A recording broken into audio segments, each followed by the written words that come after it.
diba? Okay. So now we would like for you to tell us more about the film that you just did, the inspiration behind it, and the experiences that you have gathered all throughout that production of those videos. So I'd like to direct my first question to Direct Pepe. Okay, what was the story of? I don't know if I got it correctly. It's more than just things, but life in general as it happens. But correct me if I'm wrong. What is really the story behind that film, Things, and what is exactly the feeling that you want to impart to the audience while watching that film? I know it has a lot of different frames and different things going along. Yeah, and it was, I'm sorry I missed it. I was late, but I really wanted to get the popcorn. Sorry. That's not Corona. It's popcorn. Surely it's not. You don't have fever, yes. Okay. Yeah, but can go without symptoms. Anyway, Yeah. I think it started when we were the popcorn. We were asked, to tell a story, and the first thought was, what do we use our phones to take videos of? And it's really just the most minute, most random, everyday things. Hence that title. And then from there, the thought was, okay, so if we are always taking photos and videos of the things that we hold or the things that we have, can you basically track a person's life just by looking at those things that we take photos and videos of? That was the next thought. And then the third thought was, yeah, actually you can sort of tell a story of an entire life and all its ups and downs and even how repetitive it is sometimes too, just with those little shots of random things. So that was the idea. What a very enriching thought behind it, right? Even without lines, it's very moving and it tells such a powerful stories. Thank you so much for sharing that. And as I move along to Direct Sid, what did make you decide to make a film out of something you're passionate about, right? Film is not dead. What's the inspiration behind it? Okay, well, I've been directing for, like I mentioned earlier, for 20 years. So I experienced the transition from film to digital. So I was there at the crossroads, and half of my career was devoted to film, and half was digital. I've embraced digital, but that doesn't mean I'm turning my back from where everything started. So in our office, I was shot in our office at Central Digital Lab, and it's a simple homage to dying or almost dead art, right? And for me, that's the least that I can do to just pay respect to a beautiful medium. So it's something that every time you give a talk to, it's something, and like what Rick said in the film, it's something physical that you can touch. There's something romantic about film. It's about light reacting to silver halides, and it creates an image from the director's vision straight onto film, which is projected onto the screen. And for me, that's something special as opposed to pixels. And when I went to the office one day, obviously that's my favorite part of the office, which is the film room. And we're very lucky to have that. And we have a film scanner that scans all these films. I chanced upon the film canister of Ora Plata Mata.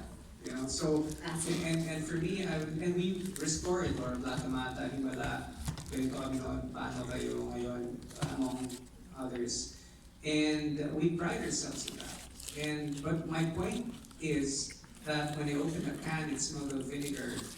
I touched the film, I looked at the film under the light, and I saw the images of the director's vision. And for me, it was something that is emotional. There's a connection to the director's art form. You can't smell a hard drive, right? It's true, yes. But that doesn't mean that digital technology, before I say film was at the cusp of, no, we're still film, we're still but now everything is so accessible. Yes. And hence the reason why I created that film. We just shot that in about 2 hours, available light. And it's just beautiful how how technology has allowed us to shoot in this way. I mean, I cannot imagine doing this back in early 2000.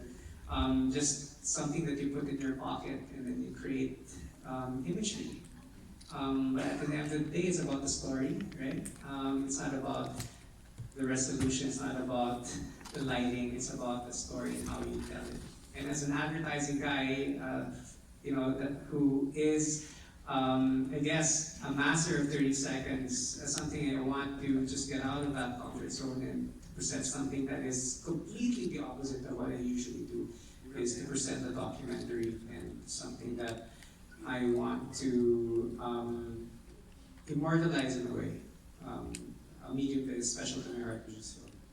You definitely did such an impeccable Thank you. job in that. And I like the way when he said there's something romantic about it, because there's simply just a lot of intricacies, right? It's more than just one process to be able to restore those classic films. All right, now, Miss Lyka, you spent days with people in El Salvador. Can you take us through that experience? How was it like staying there, getting to know those people, and what are the best experiences that you have gained from shooting that video?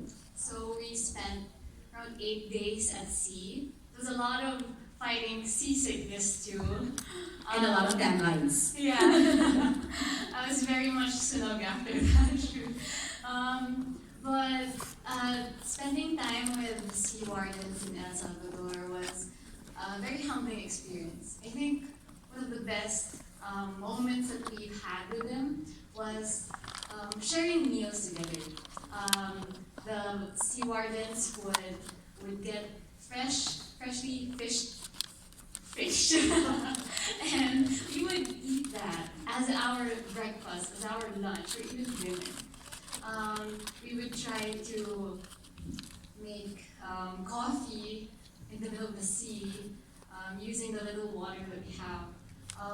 But yeah, it was a very intimate experience. We got to know a lot of the community. We got even close to their kids. So it was a very heartwarming experience for me. And shooting how many days? 7 to 8 days? What are the challenges that you have experienced shooting that video, of course? Of course, I was worried because I was using DSLRs, but I was worried if the battery life of the Huawei Mate 30 Pro would endure the long hours of shooting, and it did. I was surprised. Mm. And we were able to shoot interviews, lengthy interviews, and still have enough battery to even shoot the night scenes. So it's really impressive.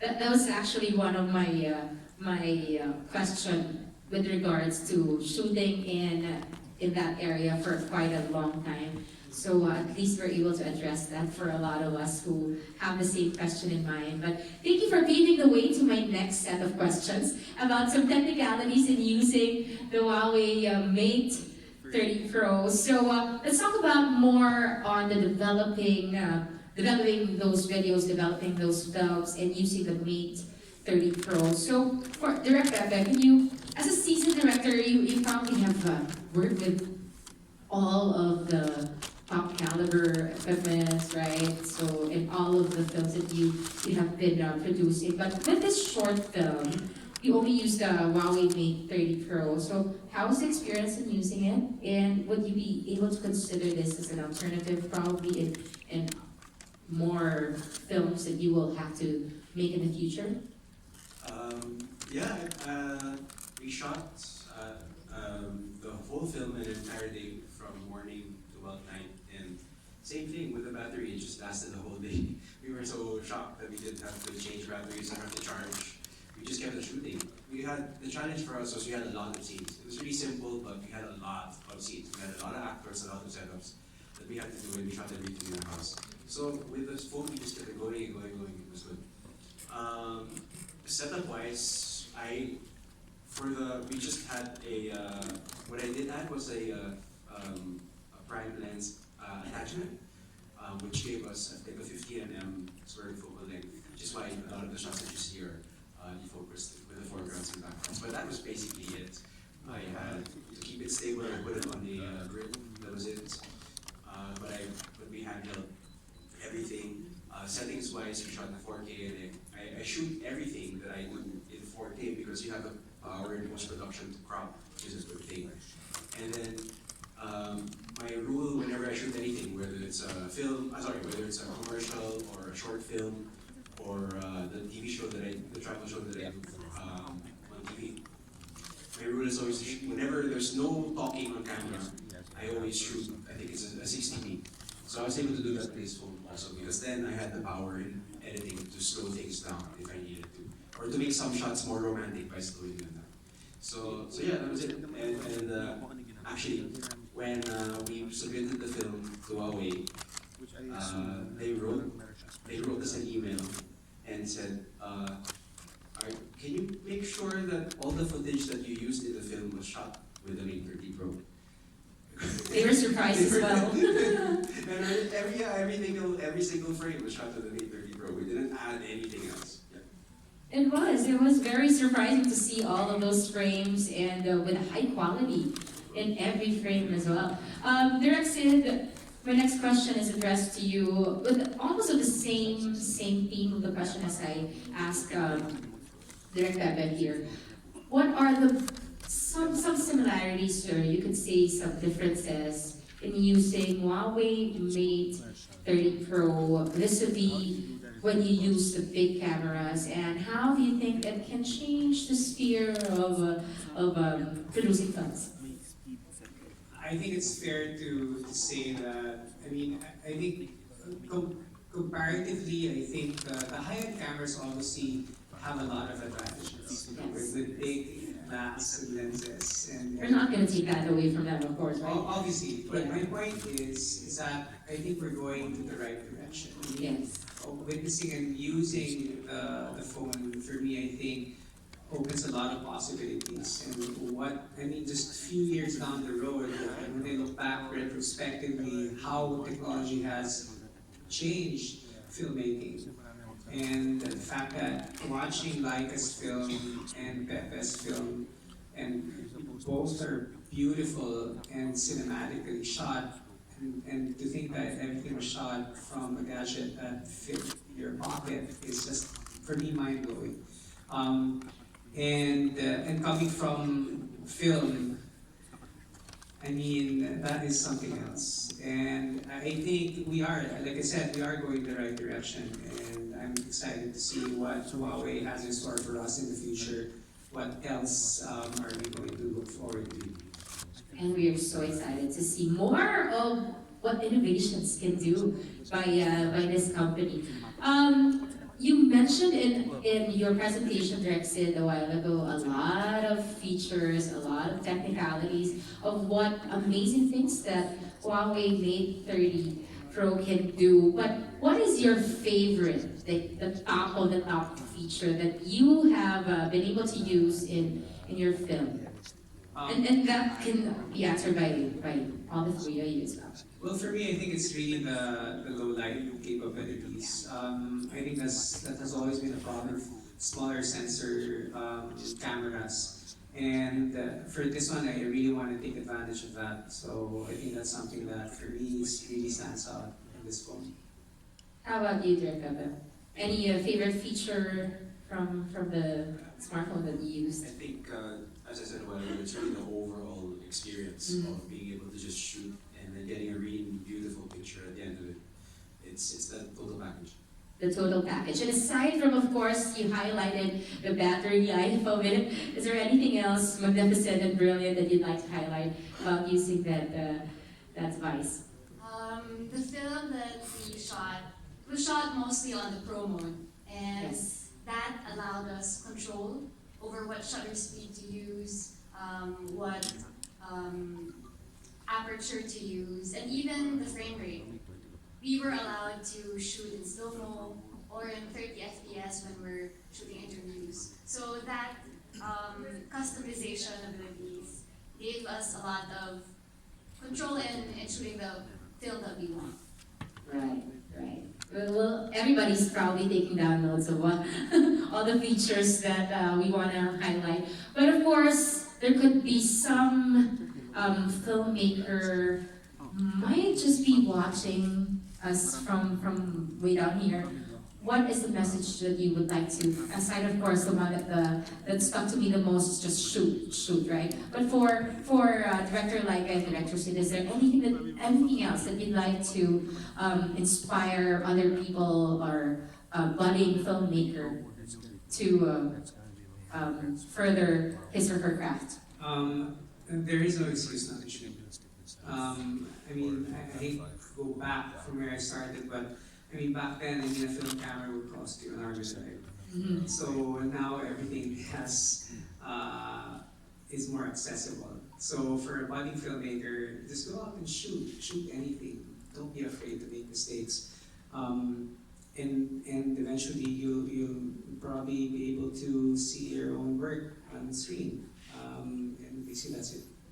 How about you, Lyka? I agree with Sid.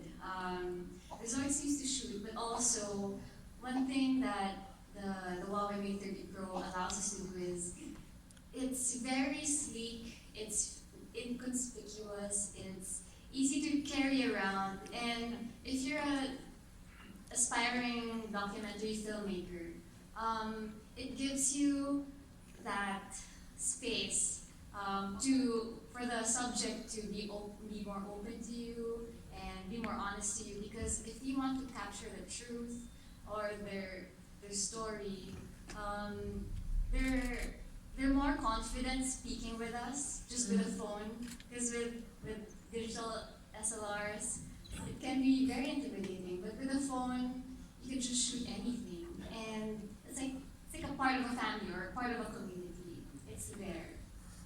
Thank you so much. Let's give them a big round of applause. You know what? I was saying that you might just be talking to a budding filmmaker, but you know what? As for my story, I actually was part of a communication arts student who took up and had some subjects back in film production, and that love for film production has taken a back seat because of intimidating, as you said, intimidating equipment that